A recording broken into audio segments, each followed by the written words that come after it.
Hello students, आज के video में मैं आपको एक्सप्लेन करूंगा that is reflection of sound के बारे में। हम लोग क्लास 9 साइंस का चैप्टर 12 पढ़े थे, दैट इज साउंड। आज का वीडियो लेक्चर नंबर 8 है।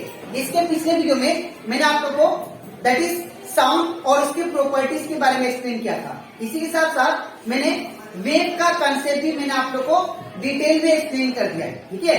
और मैंने ये भी समझा है कि साउंड कौन सा मीडियम में ट्रेवल करता है और कौन सा मीडियम में ट्रेवल नहीं करता है, ठीक है। और इसी के साथ साथ मैंने आप लोगों को कुछ साउंड का properties that is loudness, wave का property that is loudness, pitch of sound, amplitude of sound, wavelength किसको कहते हैं हम लोग, ये सारा कंसेप्ट मैंने आप लोग को इसके पिछले वीडियो लेक्चर दैट इज 7 में मैंने आप लोग को एक्सप्लेन कर दिया, ठीक है। तो अगर आपको सारा कंसेप्ट अच्छे से सीखना है तो आप लोग उसको मेरे यूट्यूब चैनल में जाके उसको देख सकते हो, ठीक है। इसी के साथ साथ अभी तक हम लोग क्लास 9 साइंस का chapter 1, chapter 2, chapter 3 and chapter that is 8, 9, 10 and 11 मैंने इन सभी चैप्टर का हर एक दैट इज टॉपिक मैंने आप लोग को डिटेल में एक्सप्लेन किया, ठीक है। और इसी के साथ साथ मैंने आप लोग को चैप्टर 8, 9, 10 और 11 का जितना भी न्यूमेरिकल क्वेश्चन था इनसाइड द बुक और एक्सरसाइज में वो सारा एक्सप्लेन कर दिया, ठीक है। तो अगर आपको ये सारा चैप्टर अच्छे से सीखना है तो आप उसको मेरे यूट्यूब चैनल में जाकर उसको देख सकते हो, ठीक है। मैंने हर एक चैप्टर का प्लेलिस्ट बना के इसको अपलोड कर दिया, ठीक है। तो स्टार्ट करता है क्लास। यहाँ पे हम लोग सबसे पहले सीखेंगे रिफ्लेक्शन ऑफ साउंड के बारे में। यहाँ पे अगर बात करें रिफ्लेक्शन ऑफ साउंड, रिफ्लेक्शन का मतलब पहले आपको समझना पड़ेगा। रिफ्लेक्शन का मतलब रिबाउंड। अगर कोई भी चीज टकरा के वापस आ जाता है उस चीज को, उस प्रॉपर्टी को हम लोग क्या बोलेंगे, दैट इज रिफ्लेक्शन, ठीक है। जैसे कि अगर मान लीजिए मेरे पास बॉल है और एक बॉल को मैं अगर वॉल में मारता हूँ तो क्या हो जाता है, वापस आ जाता है। तो उसको, उस चीज को हम लोग क्या बोलते हैं, उस प्रॉपर्टी को हम लोग क्या बोलेंगे, दैट इज रिफ्लेक्शन। तो हमारा साउंड भी याद रखिएगा, जैसे हम लोग बोलते हैं तो हमारा साउंड भी क्या होता है, रिफ्लेक्ट करता है, ठीक है। इसका परफेक्ट एग्जाम्पल है जैसे कि आप लोग अगर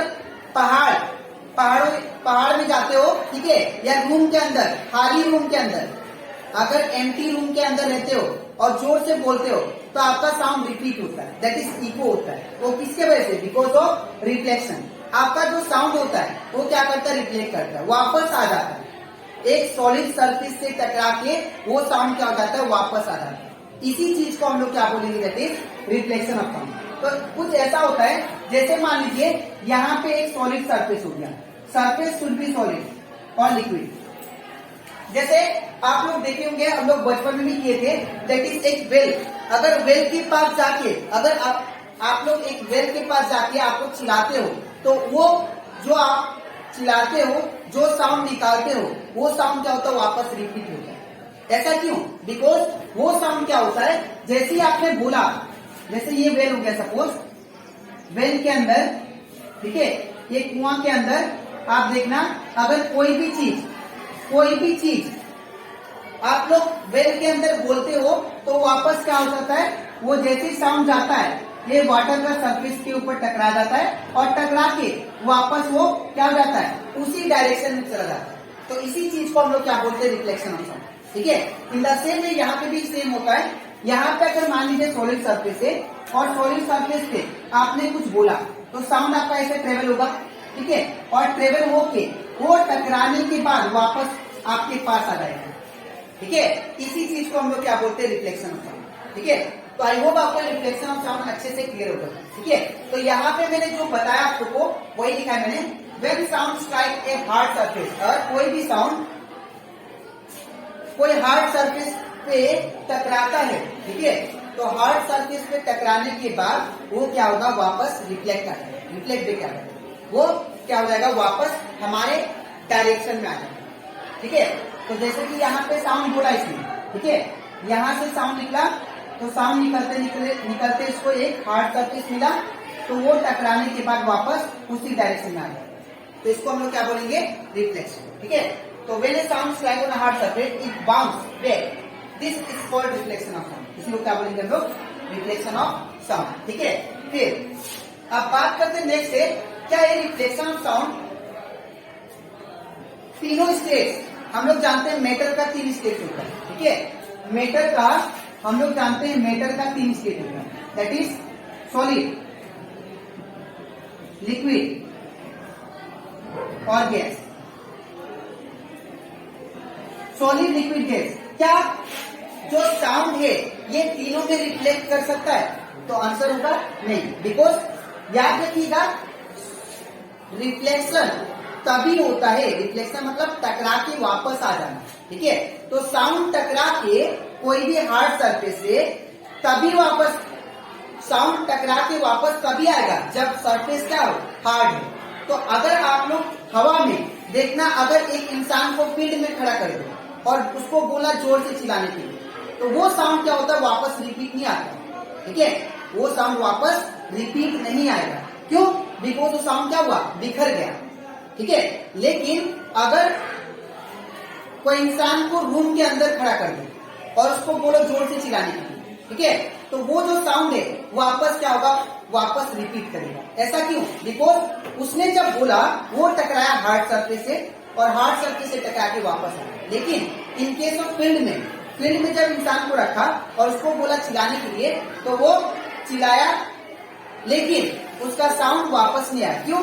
बिकॉज वहां पे कोई भी हार्ड सरफेस नहीं था जिसके वजह से वो टकरा के वापस आया, ठीक है। तो इन द सेम वे याद रखिएगा सॉलिड में रिफ्लेक्शन होता है साउंड का,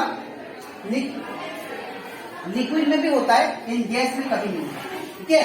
तो in case of gas reflection of sound does not take place, ठीक है। But in case of solid और लिक्विड यहाँ पे रिफ्लेक्शन ऑफ साउंड पॉसिबल है, ठीक है।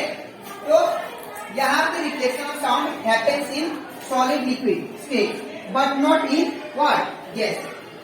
गैसेस स्टेट में ये पॉसिबल नहीं है, रिफ्लेक्शन ऑफ साउंड पॉसिबल नहीं है, ठीक है। फिर अब हम लोग नेक्स्ट पॉइंट क्या बोलते हैं, देखिए sound wave can be reflected back by both polish और रफ सरफेस। सरफेस कैसा भी हो, अब पॉलिश मतलब क्या होता है, पॉलिश मतलब जैसे आप लोग टाइल्स का फ्लोर देखे होंगे, और रफ सरफेस मतलब मिट्टी का फ्लोर। तो मिट्टी का फ्लोर और टाइल्स का फ्लोर में क्या डिफरेंस है? तो मिट्टी का फ्लोर में क्या होता है, सरफेस रफ होता है, ठीक है, प्लेन नहीं होता है, ठीक है, पॉलिश नहीं होता है। लेकिन जो टाइल्स का फ्लोर होता है वो सरफेस पॉलिश होता है।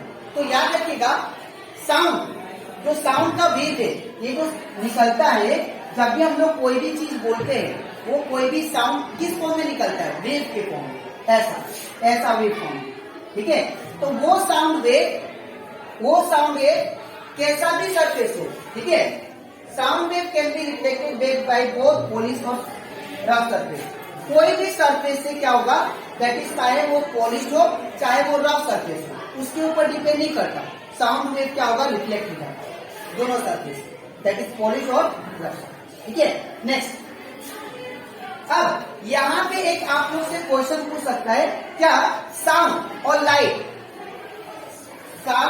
लाइट में ऐसा कौन सा सिमिलरिटी है?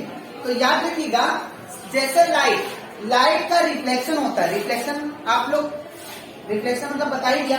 आप लाइट का रिफ्लेक्शन कैसे आप लोग जानोगे, लाइट का रिफ्लेक्शन आप लोग जानोगे कि जब हम लोग पानी में अपना फेस को देखते हैं तो क्या होता है, जब पानी में हम लोग देखते हैं तो हम लोग का फेस दिखाई देता है, तो वो एक्चुअली हमारा रिफ्लेक्शन है, और आप लोग ऐसे भी कर सकते हो, आप लोग जो घर में मिरर यूज करते हो उसके ऊपर क्या करना, लेजर लाइट मार देना, तो देखना वो लेजर लाइट रिफ्लेक्ट हो जाएगा, ऐसा है।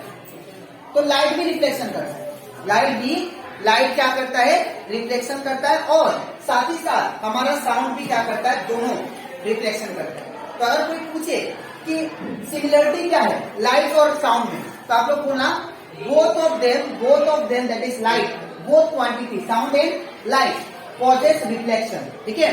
और यहाँ पे दोनों का लो दिया गया था, आप लोग लाइट चैप्टर पढ़ोगे, आप लोग जूनियर क्लास में भी क्लास 8 में या 7 में आप लोग लाइट चैप्टर पढ़े थे, ठीक है, उसमें लो था, दैट इज लो ये था कि अगर मान लीजिए, लो को मैं यहाँ पे समझाता हूँ, अगर मान लीजिए प्लेन सरफेस है, मिरर है, ये मान लीजिए मिरर है, ठीक है, अगर लाइट इंसिडेंट होता है, ठीक है, लाइट इंसिडेंट होने के बाद में वो वापस क्या हो जाता है, रिबाउंड हो जाता है। जैसे मान लीजिए ये सरफेस हो गया, मैंने लेजर लाइट मारा, मिरर है ये, अब मैंने लेजर लाइट मारा, ये क्या होगा, ऐसे जाएगा वापस इस तरह, ठीक है। ऐसे यहां से लाइट निकला और लाइट निकलने के बाद में इस पे टकराया और टकराने के वापस उसी डायरेक्शन में मुड़ गया, तो इसको हम लोग क्या बोलते हैं, reflection of sound. In the same way याद रखिएगा साउंड भी ऐसे ही होता है। साउंड पहले क्या होगा, साउंड यहाँ पे मान लीजिए सरफेस हो गया हार्ड सरफेस, साउंड यहां से निकला ऐसे वेव के फॉर्म में, ऐसे टकराया और टकराने के बाद वापस वेव के फॉर्म में उसी डायरेक्शन में चला गया। ठीक है, तो ये इसको हम लोग क्या बोलेंगे, रिफ्लेक्शन ऑफ साउंड। ठीक है, और एक बात, यहाँ पे हम लोग नॉर्मल लाइन खींचते हैं जो कि 90 डिग्री होता है। ठीक है, यहाँ पे हम लोग एक नॉर्मल लाइन खींचते हैं जो कि 90 डिग्री होता है। ठीक है, तो याद रखिएगा, आप देखिए यहाँ पे जो रे आया, ये जो साउंड का वेव आया उसको हम लोग बोलते हैं इंसिडेंट वेव। ठीक है, यहाँ पे लिखा है इंसिडेंट साउंड वेव, इसको हम क्या बोलेंगे, इंसिडेंट साउंड वेव।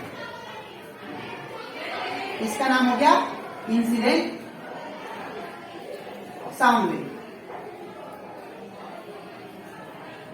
ठीक है, अब यहां पे सपोज कीजिए कि स्पीकर लगा हुआ है, तो स्पीकर से साउंड निकलेगा, तो वहां से निकल के आ रहा है, ये हार्ड सरफेस पे टकरा रहा है, जो निकल के आया उसका नाम क्या होगा, इंसिडेंट साउंड वेव। ठीक है, अब टकरा के जो वापस गया उसका नाम होगा रिफ्लेक्टेड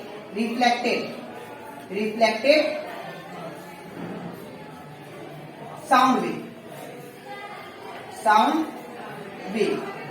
इसका नाम हो गया रिफ्लेक्टेड साउंड वेव, इसका नाम हो गया इंसिडेंट साउंड वेव। ठीक है, और इसका नाम क्या है, इसका नाम मैंने अभी बताया आप लोग को, नॉर्मल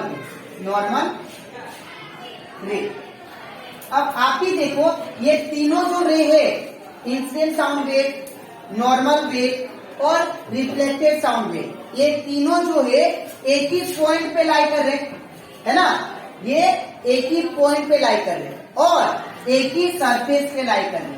ठीक है, यही हमारा है, दैट इज साउंड का पहला लॉ ऑफ रिफ्लेक्शन का, दैट इज पहला लॉ। यहाँ पे देखिए इंसिडेंट साउंड वेव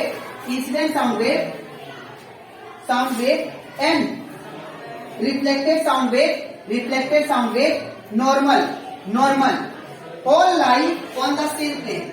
तीनों जो लाई कर रहे एक ही प्लेन पे लाई कर रहे, मतलब तीनों कहां पे इकट्ठा हो रहे, एक ही प्लेन। ठीक है, next angle of incidence of sound wave. अब ये जो होता है, यहाँ पे ध्यान से देखिएगा, नॉर्मल के साथ जो इंसिडेंट साउंड वेव जो एंगल क्रिएट करता है उसको हम लोग क्या बोलते हैं,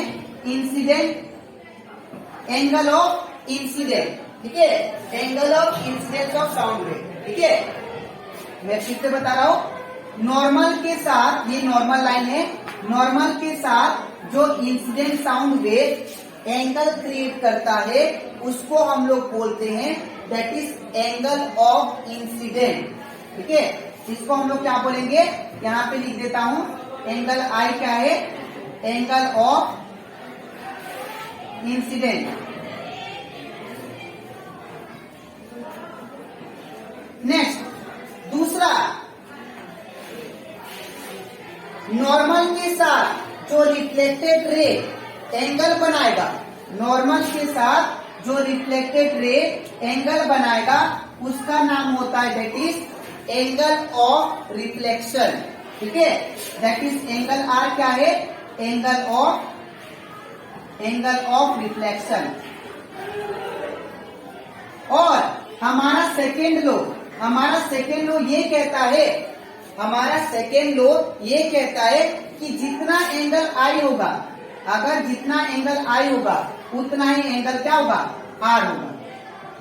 तो angle of incident of sound wave जितना होगा उतना ही angle of incident of reflected wave भी होगा। ठीक है, तो ये था, that is law of reflection of sound और रिफ्लेक्शन का कंसेप्ट। तो रिफ्लेक्शन का कंसेप्ट आई होप आपको अच्छे से क्लियर हो गया। ठीक है, मैंने कुछ एग्जांपल भी दिया, जब भी साउंड टकरा के वापस आ जाए उसको, उस चीज को हम लोग क्या बोलते हैं, रिफ्लेक्शन ऑफ साउंड। ठीक है, और ये चीज बहुत जगह होता है, प्रैक्टिकली भी यूज होता है इसको। ठीक है, अब इसके नेक्स्ट वीडियो में मैं आप लोगों को एक्सप्लेन करूंगा इसका प्रैक्टिकल यूज, कहाँ कहाँ होता है और इसका एप्लीकेशन, ठीक है। इवन ये जो यूज है रिफ्लेक्शन ऑफ साउंड, ये डॉक्टर लोग भी यूज करते हैं। ये कैसे होता है वो मैं आप लोग को इसका next video lecture that is lecture 9 में समझाऊंगा, ठीक है। तो आज के इतना ही, मिलते हैं नेक्स्ट वीडियो में।